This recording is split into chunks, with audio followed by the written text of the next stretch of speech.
Telecuenca, el canal de la ciudad.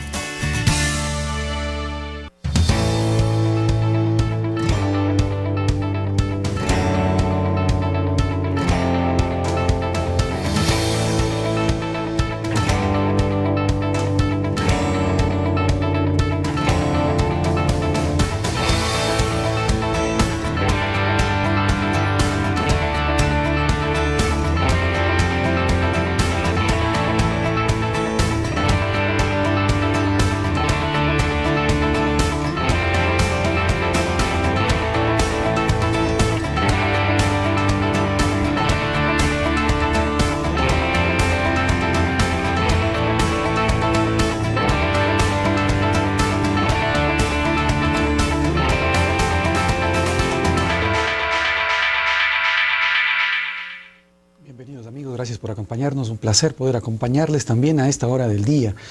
No olviden, estamos también a través de nuestras redes sociales en la plataforma esa gigante de Facebook. Así es que no dejen de ponernos sus comentarios, sus sugerencias, sus opiniones. Un abrazo también a quienes nos ven en las Islas Galápagos. Tenemos mensajes importantes. Un saludo también a Milvio Obando allá, que en la isla de San Cristóbal está siguiendo constantemente estos espacios. Muchas gracias por esa apertura y ese acompañamiento que nos hacen. Bueno, el día de ayer el país entero enterró a uno de los grandes hombres que ha tenido la historia de nuestra república. Julio César Trujillo es ese ser humano que tuvo la oportunidad de venir y servir y entregó su vida buscando precisamente esos ideales, unos ideales de democracia, unos ideales de libertad. Y para poder conocer un poco más de la trayectoria de este hombre, sin duda destacado de nuestro país, hoy contamos con la gratísima visita y la compañía de un querido amigo también que suele visitarnos y que esperamos que nos visite con más frecuencia. Es el doctor Juan Tama Márquez, a quien le doy la más cordial bienvenida. Un amigo, sin duda, muy cercano de Julio César Trujillo. Bienvenido, doctor Juan Tama Márquez. ¿Cómo está usted? Un gusto saludar. Gracias, Patricio. Un gusto estar aquí en este programa tan cálido, muy visualizado, muy comentado, con mucha influencia, según me pude enterar hace un año que usted tuvo la bondad de invitarme. Así es. Luego en las calles me abordaba mucha gente y yo creía que por el horario, por el tiempo un poco dilatado de 1 hora y media del programa, pues la audiencia era más bien pequeña, limitada, pero no. Muchísima gente, quizás más amas de casa, que están en sus hogares, en las tareas domésticas, miran esto. Y las mujeres son las que más influyen. Pues veo usted, no para bien, o quizás para bien, la influencia que tuvo Eva sobre Adán. Entonces, realmente, tratándose de una invitación suya, sabiendo la importancia del programa, y más allá de esto, la importancia del tema que usted quiere compartir, la participación mía, el conocimiento mío en la vida de un hombre grande del país, como usted mencionó, y que ayer con la justicia, más que de los hombres, con la justicia del cielo, pude asistir a su funeral de Estado, según decretó el gobierno nacional en la ciudad de Quito. Pues cómo no venir acá a estar presente en su programa y a tratar con la guía del Espíritu de transmitir la luz que de él recibí y el del propio Dios. Creo que fue una persona escogida por Dios para bendecir este país, y encantado entonces de estar con usted en este programa. Muchísimas gracias por todas sus palabras generosas, doctor Juanito. Bueno, realmente hoy queremos brindar ese homenaje a este ciudadano ejemplar, ¿no?, que ayer recibió la distinción de parte del presidente de la República y que tuvo sus funerales también de Estado. Se ha decretado el duelo nacional y sin duda alguien que en su trayectoria de vida ha sido un modelo, ¿no?, de lo que debe significar la política y lo que debe ser ese servicio a los demás, trabajando hasta el último momento de su vida. Y eso es digno de rescatar y de resaltar.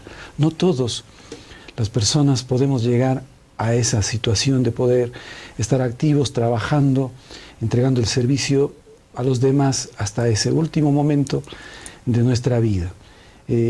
Pero bueno, vamos a conocer un poquito más de la trayectoria del doctor Julio César Trujillo. Bueno, el doctor Julio César empieza su vida política también muy joven, participando en eventos y siendo una persona entregada también a estas causas de buscar defender los derechos. Yo le conocí a Julio César en agosto de 1969. Yo fui de secretario al Congreso Nacional, que se reunía de 10 de agosto a 9 de octubre, de los legisladores de Azuay, en la medida en que ya trabajaba como asistente, como secretario particular de Carlos Arízaga Vega, a la sazón senador de la República y hombre muy respetado y querido en todo el país. Entonces él me pidió que les acompañe al Congreso, a la reunión del Congreso 10 de agosto, 9 de octubre, a Quito. El senador Francisco Tamariz Palacio, senador, que no fue sino su alterno, el doctor Víctor Fernández Márquez, diputados Gerardo Martínez Espinosa, Alejandro Serrano Aguilar, por el velasquismo Alejandro Vega Toral y por el Partido Liberal el doctor Alejandro Serrano Galarza. Habían dos Alejandros Serranos. Pues entonces en la Cámara del Senado presidía el doctor Juan Alfredo Illingworth, rector muchos años de la Universidad Católica de Guayaquil, y la Cámara de Diputados, estábamos bajo la égida de la Constitución de 1967, presidía el doctor Raúl Clemente Huerta. Entonces, dado mi gusto por la política, que ya lo tenía en los genes y que ya había hecho mis pasillos desde los 5 años, pues si podía arrancarme de estar al lado del doctor Arízaga en la Cámara del Senado y correrme a la Cámara de Diputados, lo hacía. Y allí me enteré del liderazgo, de la novedad, de la novelería que existía en los pasillos parlamentarios sobre una nueva figura política, relativamente nueva, un hombre joven en política. Digo relativamente nueva porque ya había estado presente en la Asamblea Constituyente del 66-67. Entonces Trujillo, de 34 años, puede ser, él es nacido en 1931, y en esta vez, en las elecciones del 68, del último velasquismo, del quinto velasquismo, Julio César obtiene las tres diputaciones de las 3 curules que tenía la provincia de Imbabura. O sea, realmente era su consagración como dirigente político de la provincia de Imbabura, traer 3 diputados, de 3, siendo un hombre joven. Para entonces, 68, Trujillo, nacido en marzo del 31, pues era un hombre de 37 años. Y estaba al día en todo el pensamiento social de la Iglesia, como él lo ha mencionado en muchas de sus entrevistas. O sea, era un hombre de avanzada en lo social dentro del pensamiento cristiano católico. Entonces, el conocimiento de Julio César iba avanzando porque, siendo yo secretario de uno de los líderes del Partido Conservador, habían permanentemente reuniones del bloque. No sé cuántos legisladores conservadores habría, no recuerdo este rato, 10, 12, 15, 20, 30, pero él iba no solo puntualmente, tan puntualmente al bloque que nadie llegaba, y yo estaba esperando a los legisladores, y él llegaba con un libro, siempre con un libro en la mano, y se sentaba a leer mientras lleguen los demás legisladores y se instale la sesión. Situación que yo aprovechaba para acercarme y empezar y así comenzó amistad de casi 50 años. Esto significa que si yo le conocí a él en agosto del 68, el próximo agosto, el 69, perdón, el próximo agosto son 50 años de habernos conocido. El libro que en esos días leía el doctor Trujillo, cuando lo abría, veía su pasta y su título, Martin Luther King, ¿por qué no podemos esperar? Yo, un muchacho de 18 años, inquieto en el tema de las letras, pues no sé si había leído, si tenía o no tenía noticia de Martin Luther King.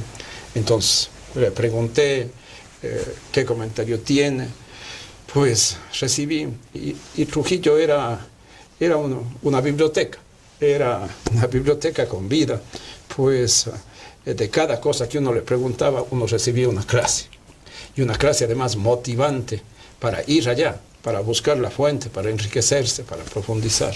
Entonces allí comenzó nuestra amistad. Y pues Dios quiso, el humanismo diría, el destino quiso pues de que tengamos una relación tan profunda. Vino una división del Partido Conservador, yo opté por la línea de Julio César, vino el Partido Conservador Progresista, estuve al lado de Julio César. Se decidió fundar un partido, la Democracia Popular, estuve al lado de Julio César.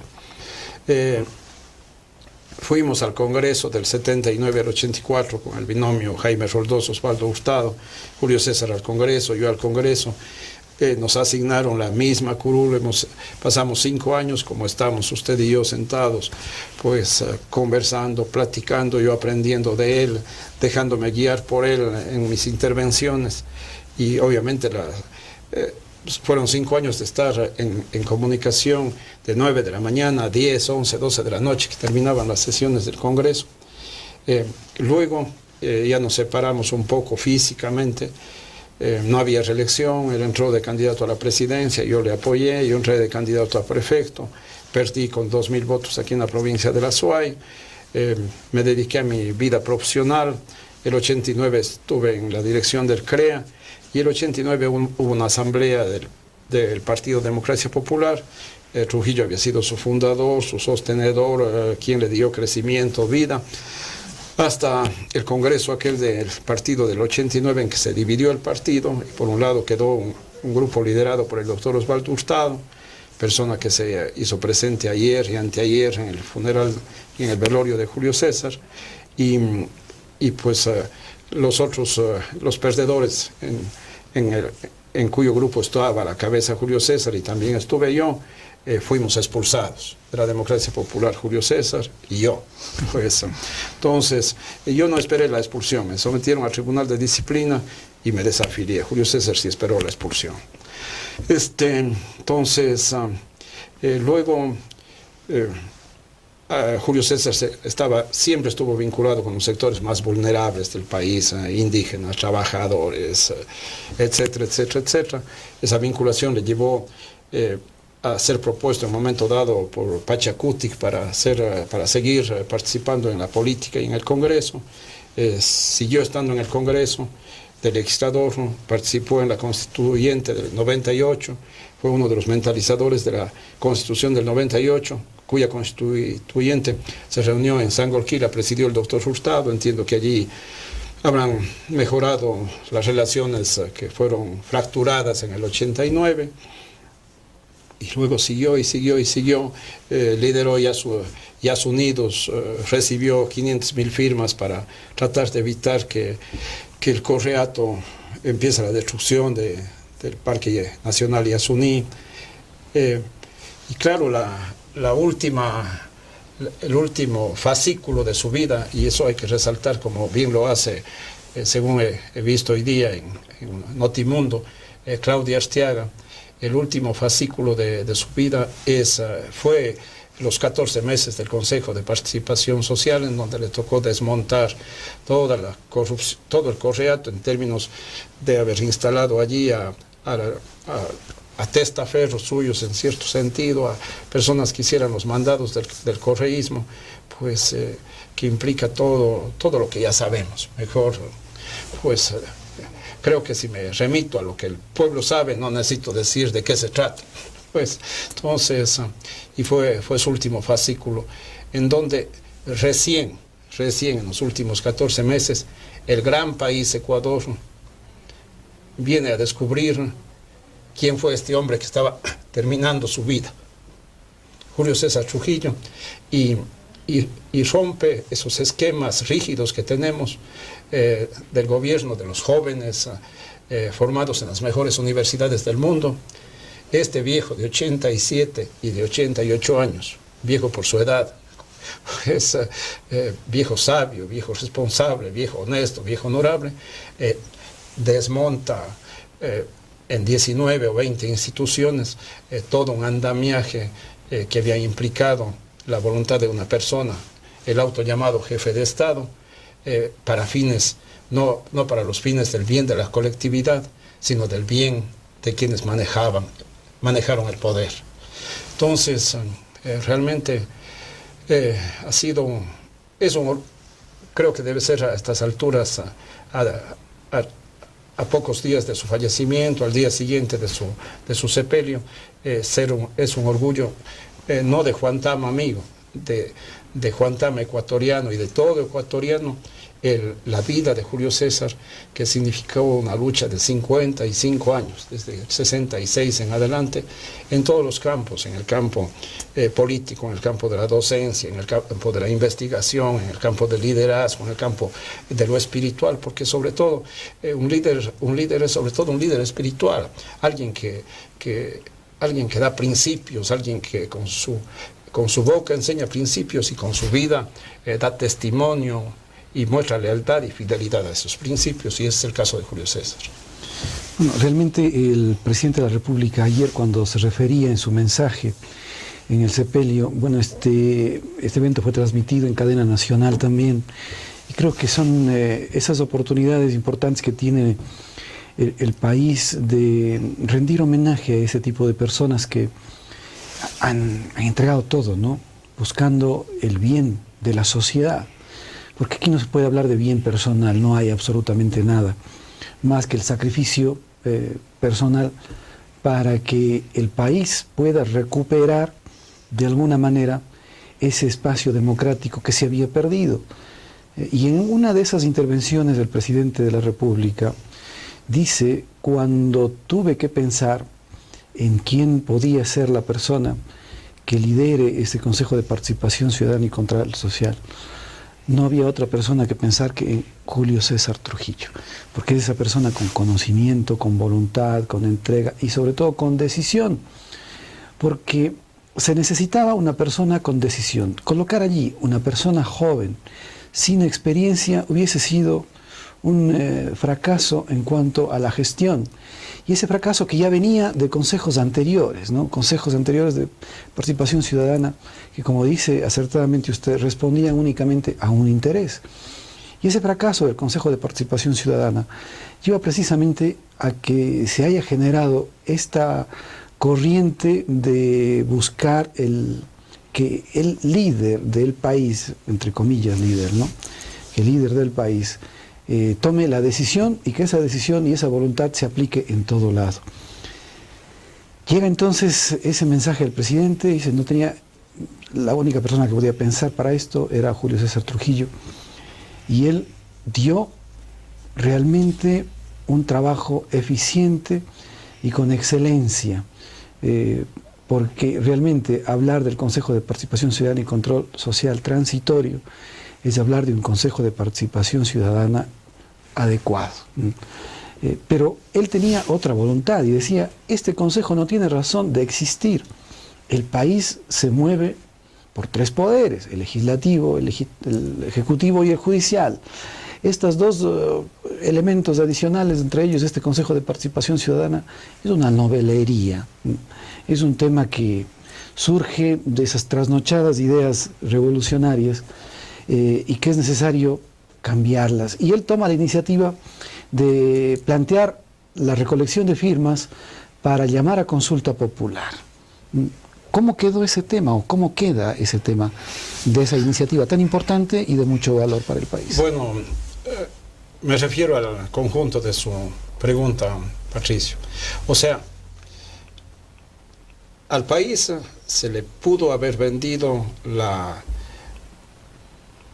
el eslogan o el contorno o el entorno de que era una novelería, pero no era una novelería, no es una novelería.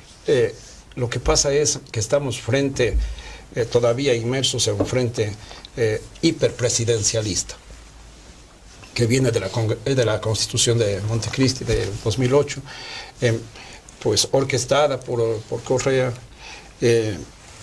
El mismo León Roldós, uno de los miembros de esa asamblea, mencionó que al menos las reformas o enmiendas, modificaciones a 200 artículos fueron mandados en las últimas horas por Alexis Mera y que nunca fueron leídos, ni discutidos, ni aprobados por la constituyente del 2008.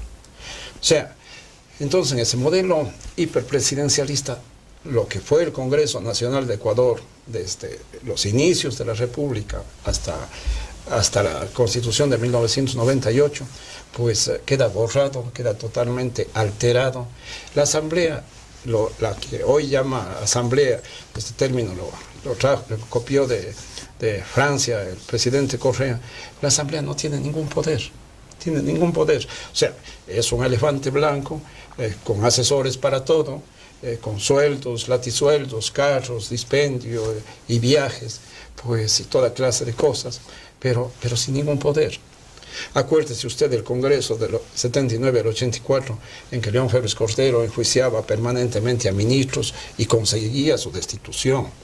Carlos Ferro Blum, Eduardo Ortega, y no sé si otros más, juicios políticos, el juicio por el caso Chatar al vicepresidente Reinaldo Barea Donoso, el gobierno de Carlos Julio Arosemena, Camilo Ponce Enríquez, uno de los líderes más importantes que ha dado el país, enjuiciado por esos sucesos de Guayaquil en que hubo muchos muertos y por la clausura del diario El Comercio.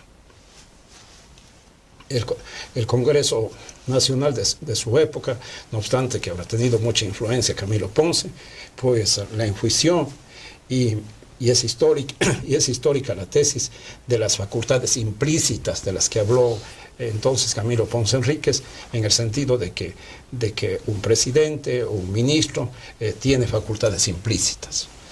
Entonces, que le da la ley, que no están escritas, pero que son implícitas. O sea, en la brillantez de la mente de Camilo Ponce Enríquez, ministro de Gobierno en los años anteriores, 52-56, de José María Velasco Ibarra. Entonces, este rato tenemos un Congreso, perdóneme la palabra, brusca, pero terriblemente, de nuestro pueblo, pues castrado, no hace nada.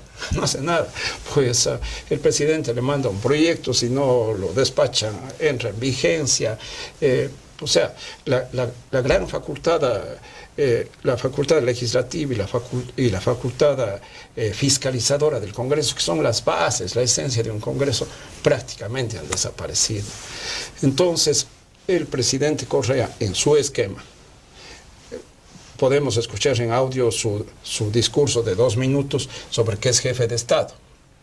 Jefe de Estado, constitucionalmente, jurídicamente, internacionalmente, significa que es la persona que representa al país en el concierto internacional.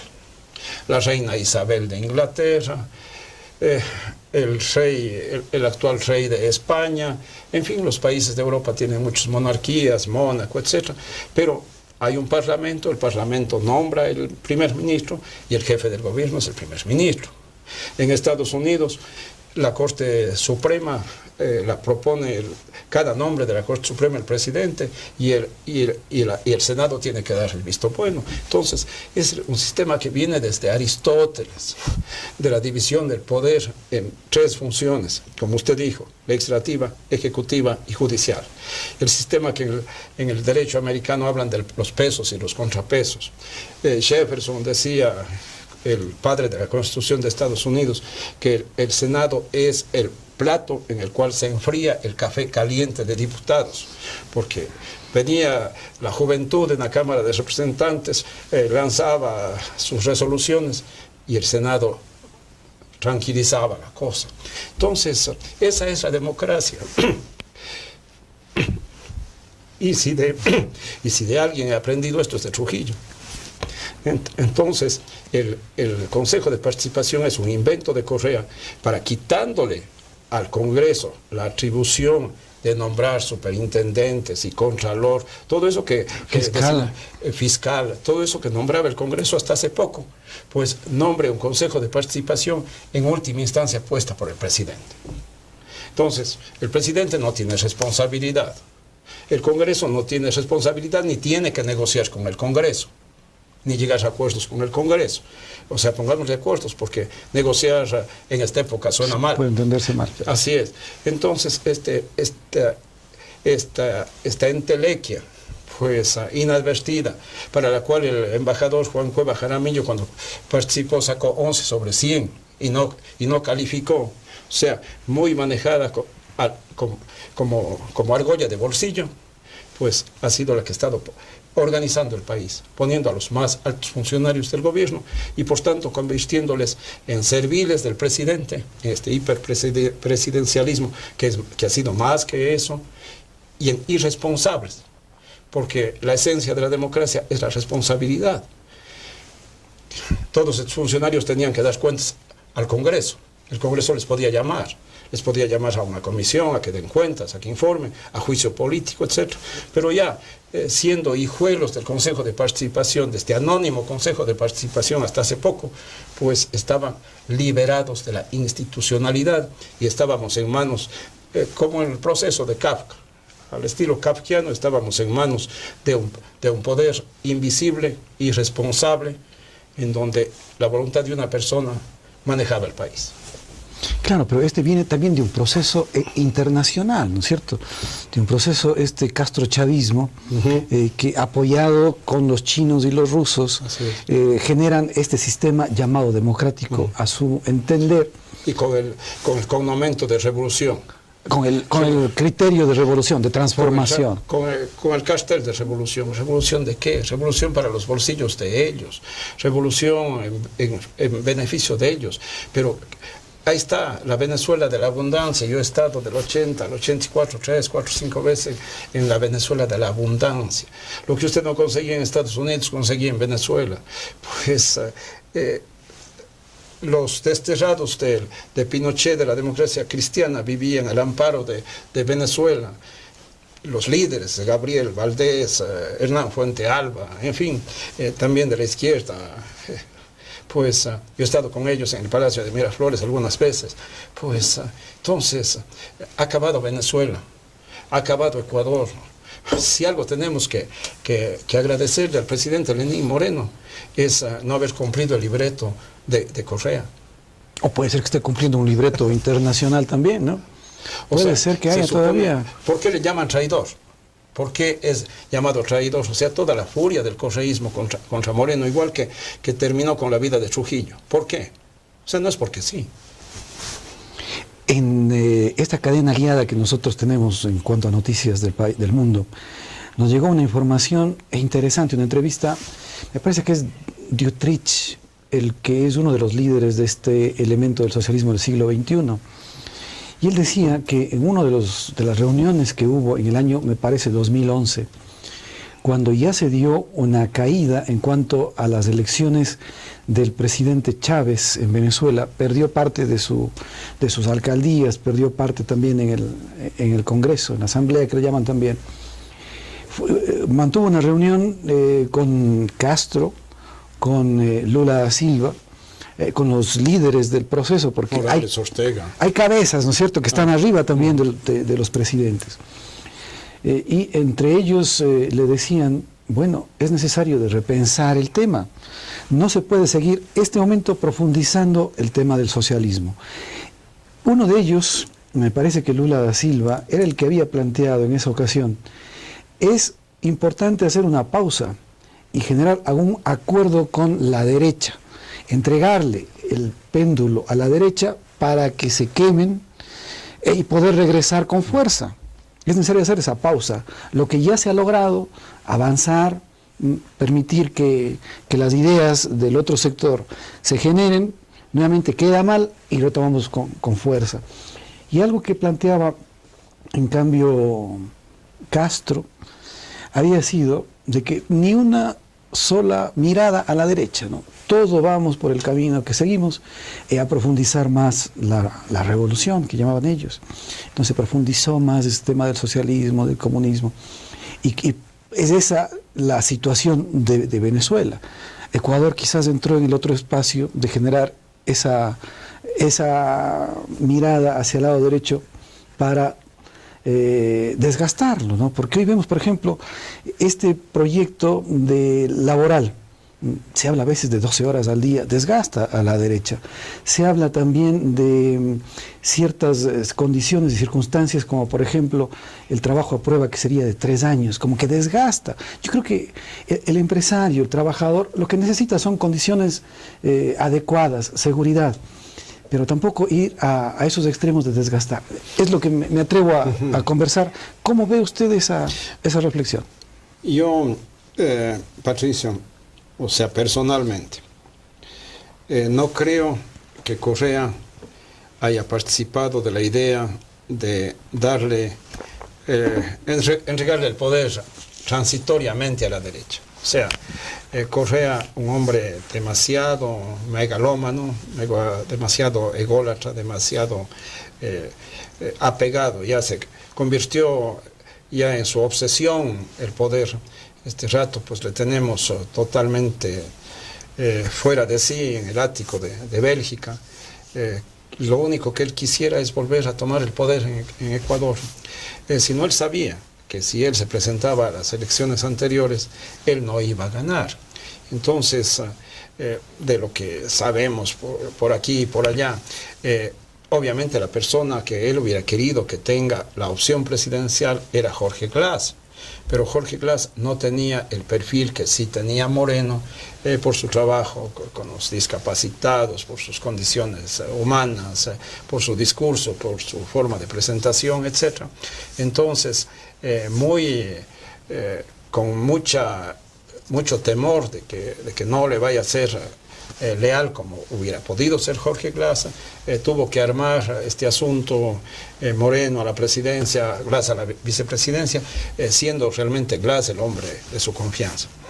Es evidente que pensaban de que Moreno no, hasta físicamente se iba a cansar, no iba a jalar el trajín de una vida presidencial. O su salud. Por su salud, por su condición física, pues y que iba a renunciar a la presidencia en poco tiempo, un año, no más de un año, y quedaba Glass. Entonces, pero se produce el destape, o sea, empiezan a salir las evidencias de lo ocurrido, pues de tal manera que obviamente se le vuelve imposible a Moreno el cumplir el rol asignado en esta especie de tragedia griega en el libreto de Correa, y pues se da cuenta que no va a poder tapar con sus manos el sol de las verdades que fluían y aparecían por aquí y por allá, y que comenzaban implicándole al vicepresidente Glass y a tantas otras personalidades del gobierno de Correa,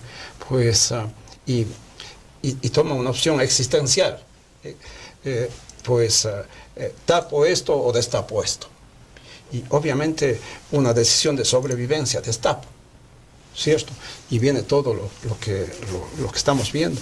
Entonces, parecería ser, y yo creo que la muerte de Trujillo, celebrada por el correísmo, así, terrible, de forma infame. Miserable.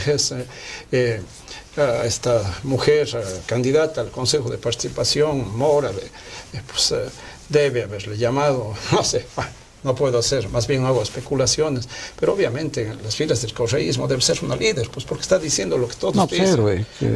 Claro. Pues, pero todo hace pensar, prever de que todas que Dios saca a las azoteas lo escondido, y esto va a seguir saliendo y saliendo y saliendo. La misma muerte heroica de martirio, es el primer mártir de la resaca correísta ha sido Julio César Trujillo, que fue el único que a ratos solo pues con 88 años a cuestas destapó y trató de arreglar esto y de institucionalizar el país, y como parte de la institucionalidad del país fue el pedido de Trujillo, que realmente allí se quedó corto el presidente Moreno, de poner en la consulta popular la supresión de esta armatoste, de este elefante sin sentido, que el único sentido era permitir que el presidente ponga todos los más importantes cargos que antes, sin la responsabilidad que antes tenía con la vida democrática del país. Ahora, nosotros hemos entrado en este tema para precisamente tomar una idea de esa fuerza tan grande que representaba esta llamada revolución ciudadana, ¿no? Intereses tan grandes. Y contra eso tuvo que luchar Julio César Trujillo, solo muchas veces.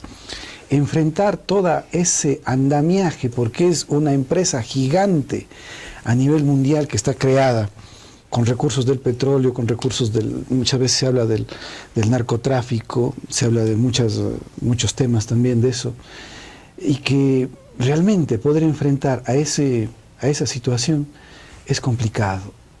Y este hombre tuvo ese valor de confrontarlos y de desmontar esta realidad que se vivía, ¿no? Sin duda, algo muy destacado y algo que queremos nosotros relevar, esa valentía y esa firmeza con la que actuó. Esto le sirvió incluso juicios fuertes e incluso una orden de encarcelación por un año, ¿no? Así es. Y ayer pude ver un video de Julio César allí en el velatorio en la Universidad Católica Napuse, la Pontificia Universidad Católica del Ecuador. A la que él perteneció, ¿no? Fue vicerrector también. Fue vicerrector de Hernán Malo, pues el primer vicerrector civil tramitando la cosa en el Vaticano. Entonces, en uno de esos videos que pasó y que ha hecho el Consejo de Participación, Julio César reveló que fue un abogado de la Contraloría, de Polit, a decirle: mire, doctor Trujillo, estés tranquilo, yo me voy a hacer cargo de este juicio que me ha pedido el Contralor Polit, fui su alumno, le quiero mucho, le admiro, que esto que lo otro, y yo le voy a ayudar. Dice, ¿por qué tuvo que venir a decirme? Y luego se preocupa y plantea las cosas de forma que sale una sentencia de 1 año de cárcel, algo que me ha dolido mucho. En la voz ya temblorosa de un anciano, pues, y claro, y más la deslealtad del ser humano que siempre le afectó mucho a Julio César.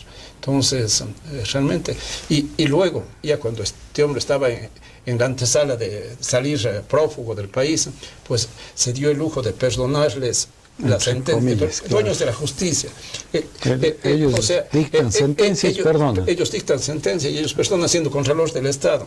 Y le perdona la sentencia de 1 año a Julio César Trujillo, a Simón Espinosa, escritor cuencano, Simón Espinosa Costero, a Isabel Robalino Boye, una mujer de 90 años, hija de... O sea, una mujer que toda la vida ha dado un testimonio de integridad. Pues entonces, realmente las escopetas contra las tórtolas, el mundo al revés, y realmente, o sea, hemos vivido cosas que no tienen sentido. Dios quiera que la vida y la muerte de Julio César Trujillo nos ayuden a despertarnos de este letargo que hemos vivido, de estos antivalores que hemos vivido, de esta película de terror que le ha tocado asistir al Ecuador. Y veamos, empecemos a buscar a gente responsable, gente sobre todo honesta. Que sí la hay. Así es. Que sí la hay. Así es. Ahí está. Encontramos a un Trujillo de 87 años que, como dijo un editorial muy lindo, José Charco Salgado, fue el hombre oportuno para una circunstancia histórica excepcional. En el momento adecuado, sí, así es. Sí. Bueno, y cabalmente lo que usted dice, ¿no? Hay seres todavía que están ahí, en quienes se puede confiar. Y hay que buscarlos, hay que pedirles que se involucren en estos temas de manejo político, porque hoy la política se ha convertido también en un elemento tan complicado, tan difícil. Entrar en la arena política es entrar a una serie de circunstancias y de problemas, y se nota que empieza a contaminarse la persona que entra allí. ¿Cómo vacunarse para entrar en política? ¿Cómo hacer para entrar a un cargo y salir tranquilamente de ese cargo? Yo siempre le escuchaba a Julio César algo que ha sido muy mencionado ahora con motivo de su muerte, ser coherente. Pues, pero ser coherente implica un trasfondo. ¿Y cuál veo yo que es el trasfondo? Los principios. Porque si usted depende, su vida es como son sus pensamientos, y su vida la va a hacer conforme sean sus principios. Entonces, si su principio es hacerme rico, pues en la vida va a moverse en la línea de hacerse rico. Pues, pero si su principio es hacer el bien a la colectividad, entregar su vida al servicio público a través de la cátedra, a través del periodismo, a través de la política, a través de la empresa privada, a través de lo que sea, pues eso va a lograr. Entonces tiene que haber coherencia entre lo que quiere, entre el deber ser y el ser. Esa es la integridad. Eso es integridad. Trujillo, pues, nacido en el hogar de una familia humilde, su padre un artesano carpintero de San Antonio que hacía esas figuritas que hasta ahora se venden de San Antonio. Su madre habrá tenido un bazarcito allí en San Antonio o en Ibarra, formado en escuela de San Antonio, un colegio de hermanos cristianos de Ibarra, y luego va a la Universidad Católica. En la Universidad Católica sus padres le pagaban un internado en el hogar Javier de los jesuitas, y estudiaba en la Católica, y allí pues, se va relacionando con gente. Uno de sus profesores, el doctor Alfonso Troya Ceballos, que fue senador conservador, ¿no? Entra en la casa de Troya, se enamora de su hija, hermana de José Vicente Troya, otro hombre emérito que falleció hace un par de años, pues se vincula con una familia con muchos principios, los Troya Jaramillo, y bueno, o sea, con toda su formación católica, cristiana, un hogar humilde, con principios, entra en la casa, su familia política se convierte en su propia familia, los Troya, otra gente de enormes principios, y allí está, ¿no? Y este es el resultado. Siguen la Católica, Aurelio Espinosa Poli al frente de la Católica, todavía una serie de gente de primer nivel, formación jesuita, y no es coincidencia de que detrás de que haya marca de la influencia jesuita en muchos personajes. Entre paréntesis, Jaime Nebot, hogar igual, Colegio Javier, y así tantas otras personas, o sea, mucha influencia. Entonces, Julio César, o sea, tenía muy clara la película de una honorabilidad intachable, o sea, pues, con su carrito, con su franelita, con su estudio jurídico, físicamente humilde, defendiendo causas de los trabajadores. De ministro de Finanzas, Rafael Correa le llamaba frecuentemente a pedirle su consejo jurídico. Siempre, pues cuando ministro de Finanzas. Luego, profesor de la San Francisco, le botan de la Universidad de San Francisco. ¿A dónde acude? Donde Julio César Trujillo, a que le haga un juicio a la Universidad de San Francisco. Rafael Correa. Rafael Correa. Julio César llama, conversa con el rector, etc., llegan a un arreglo, le obtiene una indemnización. En vísperas de la candidatura presidencial, va o le llama Correa, va a recibir la indemnización. ¿Cuántos son sus honorarios? Es que le preguntó, pues va usted a entrar de candidato economista. Sí, creo que sí. Escoja mi honorario como su primer aporte. Luego, revelado en estos videos pasados ayer en el funeral de Julio César, le llamó en los primeros años a ofrecer todos los cargos públicos. Procurador del Estado, fiscal, contralor, y Trujillo dice, ya me di cuenta cómo funcionaba, a dónde iba, nunca le aceptó un cargo. Mantuvo las manos libres para lo que venía. Coherencia. Coherencia, ¿no? Coherencia y... Pero bueno, también es parte de la formación. Principios y coherencia. Es parte de la formación, es parte de haber tenido un hogar también en el cual aprendió esos valores, del cual pudo tener... Y eso tenemos que ser lección para nosotros. En eso, ¿cómo queremos que sean nuestros hijos? En mi caso, mis nietos. En mi caso, mis bisnietos. depende qué les enseñe, cómo les motive, cómo les muestre la vida. O sea, si nosotros no somos luz, y la lámpara, como dice la palabra de Dios, está hecha para ponerla encima y no esconderla, pues entonces, pero hogares formados en el humanismo, aprovecha, no pierdas oportunidad, etcétera, etcétera, en el pragmatismo, pues allí están los resultados. Allí están los resultados. ¿Alguna anécdota que le venga a la mente de esta relación que tuvo usted de amistad con el doctor Julio César Trujillo? Pues alguna vez Julio César bueno, yo comencé como todo muchacho de 28 años en el Congreso. Al lado de él, un hombre de pues 20 años mayor que yo. Si yo tenía 28, él tenía 48. Y alguna vez me habrá mandado habrá hecho muchas tonteras en mis primeros debuts en el Congreso. Y un día me trajo un libro que nunca me olvido, La prudencia política. La prudencia política, y me regaló. Me dijo, Juan, lee este libro, pero no en plan así de sonsonete, sino lee este libro. Realmente esto es importante en la política, la prudencia política. Con él viajé algunas veces a Venezuela, que estaba gobernada por Luis Herrera Campinza, de la Democracia Cristiana, 80-84. La Democracia Cristiana venezolana, COPEI, tenía unos cuadros extraordinarios. Había una quinta Campo Amor, que era una escuela de formación política a cargo de Aristides Calvani, que había sido canciller de Rafael Caldera, presidente de Venezuela antes y después. Y era un genio, Aristides Calvani.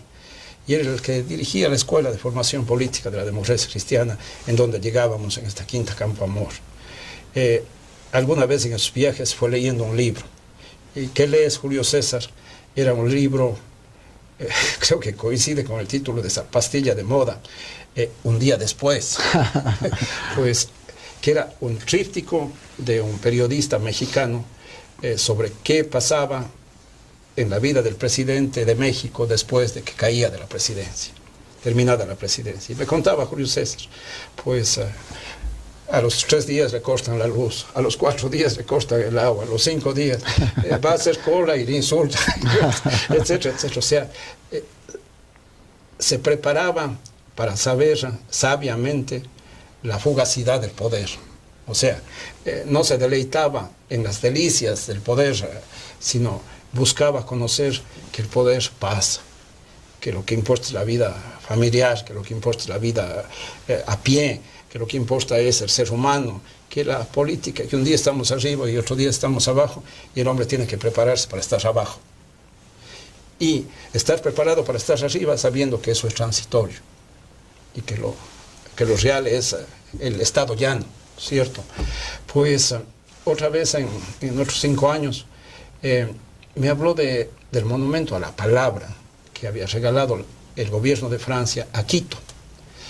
Pues, y mire, parece un tema tan árido, pues hablar del monumento a la palabra, hablar de la palabra, parece nada. O sea, así al no iniciado esto, bueno, me habló 1 hora y del monumento a la palabra.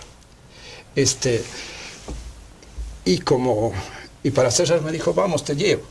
Y me fue llevando a una de las avenidas. Entonces, yo no era tan conocedor de Quito, pues que me pareció al fin en la periferia de Quito, a mostrarme un monumento a la palabra.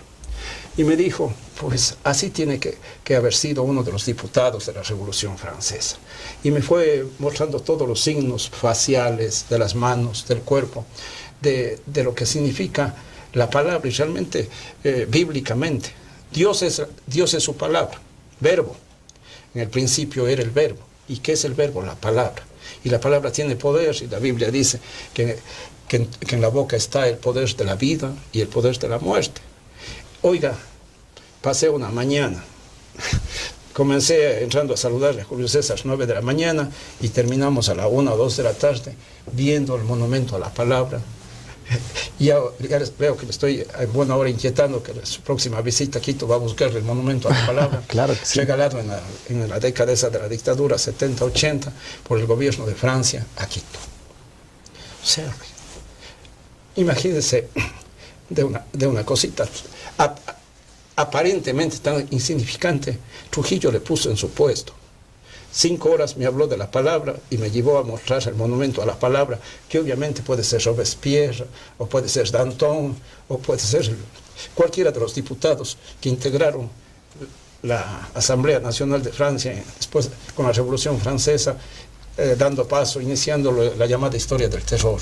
Pero todo eso, ¿cómo funcionó? Todo ese trasfondo anterior, todos los pensadores, toda la enciclopedia, etcétera, etcétera, es la toma de la Bastilla, la Asamblea Nacional y una luz para el mundo entero. La Revolución Francesa, la Declaración de Principios de los Derechos del Hombre y del Ciudadano imperan hasta hoy día en el mundo entero. Pero es que él fue un defensor también, más allá de la palabra, del derecho, ¿no es cierto? Así de los es. derechos del ser humano, de los derechos del ecuatoriano. Su cátedra precisamente era sobre el tema del derecho en la Universidad Católica en Quito. Derecho del trabajo. Derecho del yo trabajo. hice mi tesis con él. Y yo, a ver, mi tesis doctoral la hago sobre la gestión, a insinuación de Julio César, la gestión de los trabajadores, la participación de los trabajadores en la gestión de la empresa. Y el gran director de mi tesis fue Julio César. En el Congreso estuve 4 años en la Comisión de lo Laboral y lo Social, y quien me orientaba, etcétera, Julio César. Luego hice una maestría aquí en la Universidad de la SUAY con la Andina, 2001-2002, el profesor de los módulos de Constitucional Julio César, hice un trabajo con Julio César, fui a que me lo revisó con toda la rigurosidad que le caracterizaba en su casa. Pues, una influencia. Y Enrique Ayala, otro de los hijastros, porque este hombre no tuvo hijos. Y yo estaba pensando habiendo tenido matrimonio de al menos 60 años, de una lealtad, de una solidaridad increíble con su esposa, hoy viuda, Marta Troya, pero realmente con su manera de ser, con su magisterio, con su entrega a los demás, con sembrar su vida en todo y en todos, pues realmente yo mismo puedo considerarme uno de sus hijos. Y otro, por ejemplo, Enrique Ayala, con quien tengo yo mucha relación, tenemos un mes de diferencia, rector 16 años de la Universidad Andina, uno de los artífices de la Universidad Andina, y que ayer intervino Dios quiso que a mí me hicieron intervenir en el Salón de la Pontificia. Enrique intervino en la iglesia de la Dolorosa, en San Gabriel, pues entonces, y de los dos, y hablaría de Julio Michelena, de Francisco Rocha, de Pepe Vázquez. Fuimos las personas quizás más allegadas a Julio César, así, a tiempo completo, por años. Entonces, realmente sentimos, si bien él físicamente ya no está en este mundo, pero quisiéramos que en nosotros se active todo lo que hemos recibido para en algo contribuir a llenar el vacío que deja este hombre. Realmente un vacío para el país difícil e imposible, sí, más bien, sí, de poder claro, llenar. Estrictamente es imposible, pero sí, que fácilmente habrá sido Julio César profesor de 5.000 estudiantes, dio clases en la Andina hasta los 85 años. Yo le llamé con motivo de la enfermedad a Enrique Ayala, no sé, miércoles de la semana anterior, y me dijo: Juan, estoy en Brasil, pero con las tecnologías actuales se puede activar un celular a otro país. Estoy en Brasil, ya me avisaron, qué pena. Estuvo en Andina hasta los 85 años, yo regreso el domingo, etcétera, hablando del domingo anterior.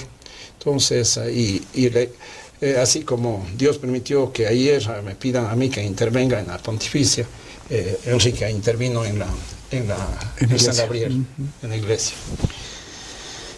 Bueno, realmente poder hablar de el doctor Julio César Trujillo es hablar yo diría solo cosas buenas, ¿no? Porque en el conjunto de las situaciones que tiene el ser humano, muchas veces comete errores, comete desaciertos y comete también aciertos. Pero yo veo que la integridad de la vida del doctor Julio César Trujillo, más allá de que siempre se habla bien de las personas que fallecen, yo creo que no hay manchas, ¿no? No hay manchas. Se le ha criticado y se le ha dicho quizás que hubo alguna modificación en cuanto a los partidos por los cuales avanzó. Usted me decía en un principio la democracia popular y hubo propuestas también con Pachacuti. Pero él decía, lo que pasa es que antes yo era joven y ahora ya soy de edad. También. Hay una entrevista a Julio César del diario El Comercio del 8 de mayo, que debe ser de las últimas. La vi con estas tecnologías hace 2 días. Y algo le pregunta el periodista y él le saca un amuno, porque era un hombre de una cultura extraordinaria. Y dice, Unamuno, al referirse a esto, dice que no es el hombre el que cambia, sino que la realidad cambia.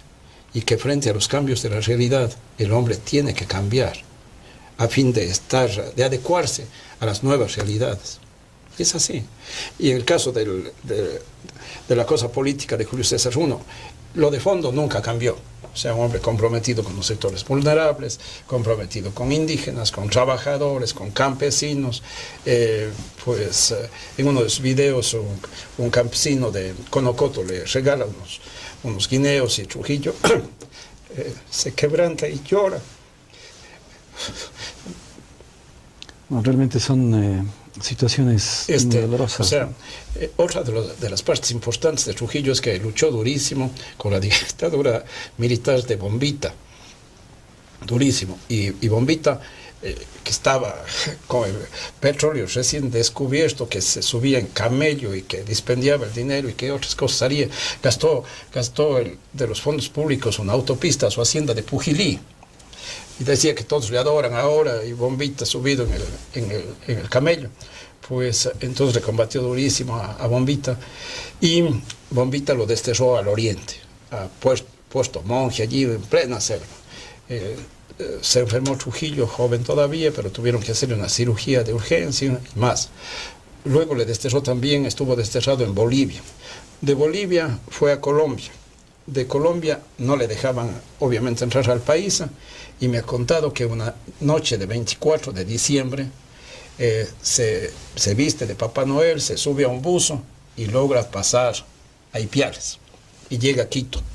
Obviamente no se va a su casa, sino tenía dirigentes que le apoyaban en los barrios del sur, en los barrios pobres de Quito, y vivió, creo que 1 mes, 2 meses, pasándose cada medianoche de casa en casa de sus dirigentes y haciendo declaraciones y activando la lucha contra Bombita hasta que cayó Bombita. O sea, un luchador increíble. Y allí, al Partido Conservador, ya de cara al final de esa dictadura, aquí resuelve. Recuerdo unas declaraciones de un dirigente conservador, Rodrigo Suárez Morales, de que en la política hay un hombre para cada caso, que Trujillo había sido el hombre adecuado para pelear, pero no era el hombre adecuado para las elecciones. Muy bien, ya le usamos a para la pelea, que tumbe a Bombita y venga una persona de más confianza de la derecha para que sea el candidato.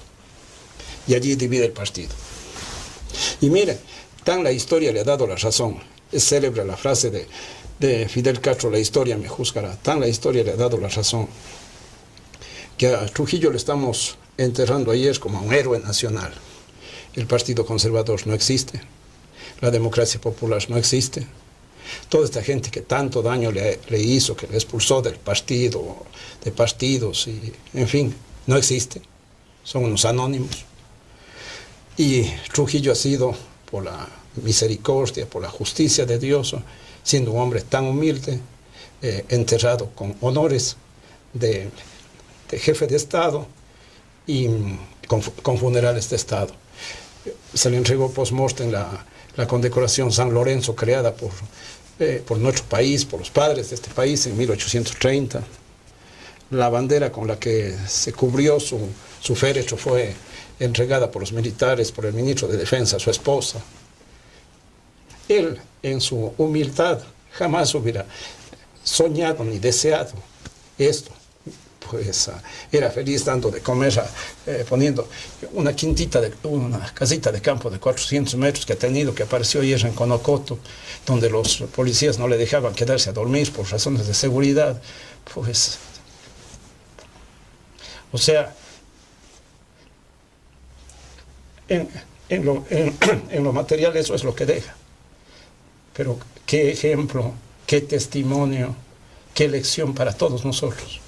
Un legado sin duda gigante de dignidad, de entrega, de compromiso, de trabajo, de democracia, de tolerancia también, y sobre todo de ese tema tan importante que es esa ciudadanía, ese poder hacer las cosas con esa fuerza del ciudadano, que llega en el gobierno de Rafael Correa en el año 2015 a ser parte precisamente de la Comisión Nacional Anticorrupción, y empieza ahí ya a generar un espacio para ir destapando toda esta serie de cosas y situaciones que se daban en el gobierno. Por destaparse ese negociado de Coca-Cola, Sina-Cola, pues le viene la orden de cárcel de 1 año. Claro, y eso le vale su juicio, ¿no? Un juicio y su sentencia de 1 año de prisión, que luego el señor Polit le perdona. Aparentemente, hoy prófugo de la justicia, le perdona. Con un halo de benevolencia perdona, ¿no? Y que luego pasa a ser parte precisamente por esta decisión del presidente Lenín Moreno en el año 2018, pasa a presidir el Consejo de Participación Ciudadana y Control Social transitorio, que se forma precisamente para desmontar, para poder eliminar toda esa cantidad de fuerza que se puso para defender a una persona, para proteger a una persona y para hacer la voluntad de una persona. Luego de la sesión del 14 de mayo de 2019, mientras entregaba su informe de labores, luego de esa sesión sufre un desmayo, ¿no? Y es trasladado precisamente a una casa de salud en donde entrega su vida. Esta es la situación de los últimos días de este ciudadano ejemplar, de esta persona de la que queremos nosotros destacar y a la que podemos y queremos ponerle de referente en este momento de la historia del país, del doctor Julio César Trujillo, que el día de ayer precisamente recibe esa condecoración post-mortem y que recibe los honores de Estado. Comparto el dolor que tiene el doctor Juan Tama Márquez. Realmente le quiero entregar mis condolencias, mi pésame, porque realmente usted nos ha dicho, yo he sido un hijo de la vida de Julio César Trujillo, una persona que recibí su formación, una persona de quien aprendí mucho, con quien compartí momentos sin duda de mucha sabiduría y de mucho conocimiento, quien orientó también mucho de su trayectoria política al interior del Congreso Nacional y que hoy comparte con nosotros este espacio. Gracias más bien, doctor Juan Tama, por habernos acompañado el día de hoy. Hay algo que queda pendiente, algo que quiera compartir además con nuestra audiencia. Gracias, Patricio. Realmente usted me ha dado una oportunidad.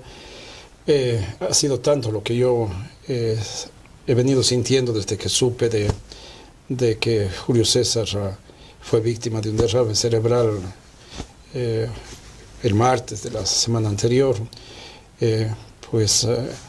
Como que el disco duro le va sacando todas las vivencias, todas las huellas, todos los recuerdos de lo que ni yo mismo me imaginaba que los tenía tantos y que había sido tan importante en mi vida, posiblemente la persona más importante en mi vida después de mi mamá en mi formación, en mi motivación, en mi quehacer.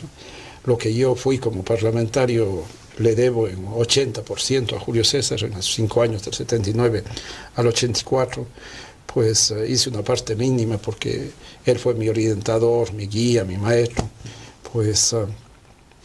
y ojalá en los años que Dios me tenga en esta tierra y en este país, en esta ciudad por delante, en algo pueda seguir sus huellas para servir a mi colectividad, para servir a mi ciudad, a mi provincia, a mi país, realmente creo que sería el mejor tributo que puedo dar a su memoria. Y gracias por esta gran oportunidad que usted me ha dado de compartir con usted y con toda la teleaudiencia de su programa lo que queda compartido. Muchísimas gracias más bien a usted, doctor, por habernos acompañado y por abrir su corazón y contarnos temas sin duda muy personales a veces y cosas que de esa amistad tan grande, ¿no? Del amigo. El amigo es esa persona que, sabiendo nuestros defectos, nos sigue queriendo y nos sigue apoyando y nos sigue dando todo de sí. Gracias, amigos, también por habernos acompañado. No olviden estar con nosotros a partir de las 13:30 en nuestro espacio informativo con Lorena Coronel y a las 19 horas toda la actualidad con Mauricio Lupercio. Conmigo hasta pronto, que pasen muy bien. Gracias. Gracias, Patricio. Para comentarles a ciertos...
Telecuenca, el canal de la ciudad.